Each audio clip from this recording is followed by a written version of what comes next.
নমস্কার বন্ধুরা, আমার চ্যানেলের আরেকটি নতুন পর্বে তোমাদের সবাইকে অনেক অনেক স্বাগত। আজ আমি তোমাদের কাছে শেয়ার করব সম্পূর্ণ একটি নতুন রেসিপি, দুধ ছাড়াই কিন্তু পনিরের রেসিপি। আর এই পনির আমরা তৈরি করব এই চাল দিয়ে। আমি এখানে হাফ কাপ মতো চাল আগে থেকে ভিজিয়ে রেখেছিলাম, প্রায় 3 থেকে 4 ঘন্টা আগে। তারপর এই চালটাকে খুব ভালো করে পরিষ্কার করে ধুয়ে এটাকে গ্রাইন্ড করে নিতে হবে খুব মিহি করে। চালটাকে কিন্তু খুব ভালো করে গ্রাইন্ড করে নিয়েছি, একদম পুরো মিহি করে। আর তোমরা কিন্তু দেখতেই পারছো এর কনসিস্টেন্সিটা। তোমরা কিন্তু এই চাল দিয়ে পনির দুভাবে তৈরি করতে পারো, এই কাঁচা চাল দিয়ে, আর নয়তো চালটাকে 70% পর্যন্ত বয়েল করে। তারপর এই চালের মধ্যে পনিরের ফ্লেভার আনার জন্য এর মধ্যে দিয়ে দেবো প্রায় 3 থেকে 4 টেবিল চামচ মতো গুঁড়ো দুধ। এই গুঁড়ো দুধটা দিলে কিন্তু এটা একদম টেস্টটা অনেকটাই ভালো আসবে।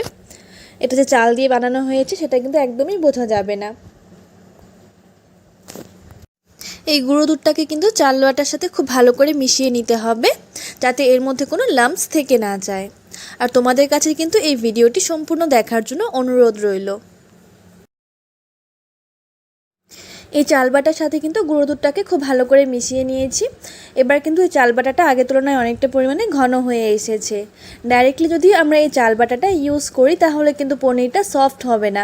তাই পনিরটাকে সফট করার জন্য এর মধ্যে দিয়ে দেবো হাফ টেবিল চামচ মতো বেকিং পাউডার। আর তোমাদের কাছে যদি এই বেকিং পাউডারটা না থাকে সেক্ষেত্রে তোমরা কিন্তু এই চালটাকে হাফ বয়েল করে নিতে পারো। তোমরা যদি এই চালটাকে হাফ বয়েল করে নাও তাহলে কিন্তু এর মধ্যে কোনো বেকিং পাউডার লাগবে না, পনিরটা কিন্তু এমনিতেই সফট তৈরি হবে। তোমাদের যেটা সুবিধা হয় তোমরা কিন্তু সেই পদ্ধতিতে এটা করতে পারো। আমি যেহেতু এটা কাঁচা চাল দিয়ে করছি তাই এখানে বেকিং পাউডারটা দিয়েছি। তোমরা যদি চালটাকে বয়েল করে পনিরটা তৈরি করতে চাও সেক্ষেত্রে কিন্তু চালটাকে পেস্ট করার আগেই বয়েল করতে হবে। পেস্ট করার পরে কিন্তু সেটা বয়েল করলে চলবে না। পনিরে যেহেতু কোনো ধরনের টেস্ট থাকে না তাই আমরা এর মধ্যে সামান্য একটু টেস্ট বাড়ার জন্য এর মধ্যে দিয়ে দেবো খুব সামান্য পরিমাণে একটু নুন। এটা কিন্তু সম্পূর্ণ অপশনাল। তারপর এই নুনটাকেও খুব ভালো করে এর মধ্যে মিশিয়ে নেব। পনিরের পেস্টটা কিন্তু একদম তৈরি করা হয়ে গেছে। এবার আমরা একটা প্লেট নিয়ে নিব, প্লেট বা থালা যে কোনো কিছু তোমরা ব্যবহার করতে পারো। তারপর সেই প্লেটের মধ্যে সামান্য পরিমাণে একটু তেল দিয়ে খুব ভালো করে ব্রাশ করে নিতে হবে। ব্রাশ করার পর সেই চাল বাটার মিশ্রণটা এর মধ্যে দিয়ে দেব। মিশ্রণটাকে দিয়ে একটু ড্যাব ড্যাব করে নিতে হবে যাতে এর ভেতর কোনো হাওয়া থেকে না যায়। তারপর আমরা গ্যাসে বসিয়ে দিয়েছি একটি কড়াই ও তাতে দিয়ে দিয়েছি 1 থেকে 1.5 গ্লাস পর্যন্ত জল। তারপর এই জলের ওপর দিয়ে দেব একটা স্ট্যান্ড। এভাবে স্ট্যান্ডার ওপরে আমরা যে মিশ্রণটি রেখেছিলাম সেই মিশ্রণের থালাটি এর মধ্যে দিয়ে দিতে হবে। মিশ্রণটিকে দিয়ে ঢাকা দিয়ে হতে দিতে হবে 10 মিনিট পর্যন্ত।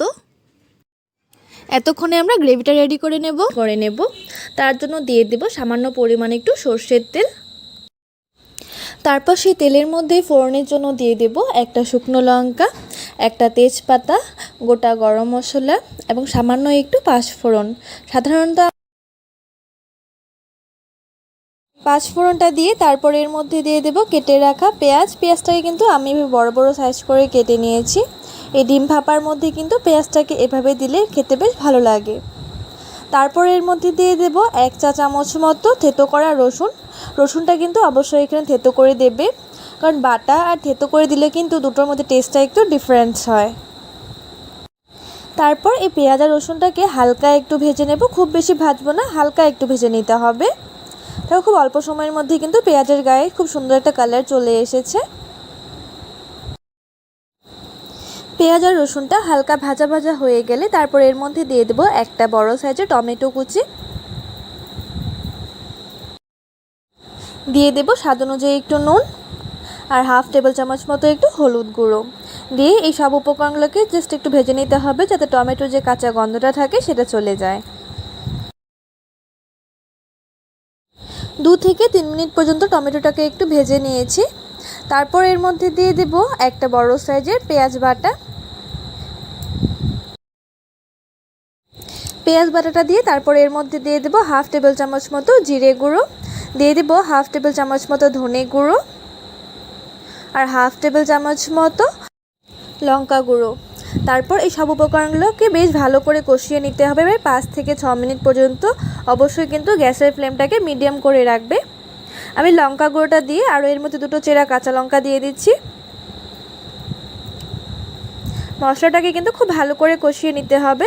মশলা কষানোটা যদি ভালো না হয় তাহলে কিন্তু রান্নার টেস্টটা ঠিকমতো আসে না।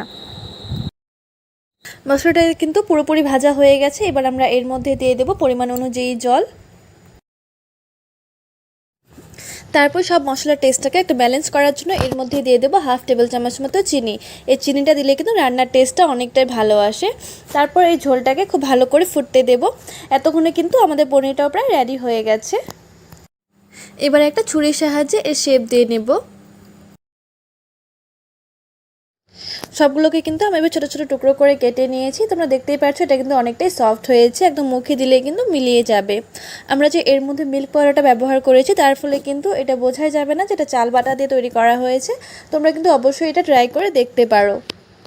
অন্যদিকে আমার ঝোলটাও কিন্তু অনেকটা প্রায় শুকিয়ে এসেছে। এবার আমরা এর মধ্যে দিয়ে দেব কেটে টুকরো করে রাখা পনিরগুলো। পনিরগুলোকে দিয়ে আরও 1 থেকে 2 মিনিট পর্যন্ত খুব ভালো করে ঝোলটাকে ফুটিয়ে নিতে হবে। ঝোলটা ফুটে উঠলে অবশ্যই ধনেপাতা ছড়িয়ে নামিয়ে নিলে কিন্তু তৈরি হয়ে যাবে মশলা রাইস পনির। তোমাদের যদি এই ভিডিওটি ভালো লেগে থাকে তাহলে অবশ্যই আমার চ্যানেলটিকে সাবস্ক্রাইব করে ভিডিওটিতে একটি লাইক করে দিও। আর ভিডিওটি শেষ পর্যন্ত দেখার জন্য তোমাদেরকে অনেক অনেক ধন্যবাদ।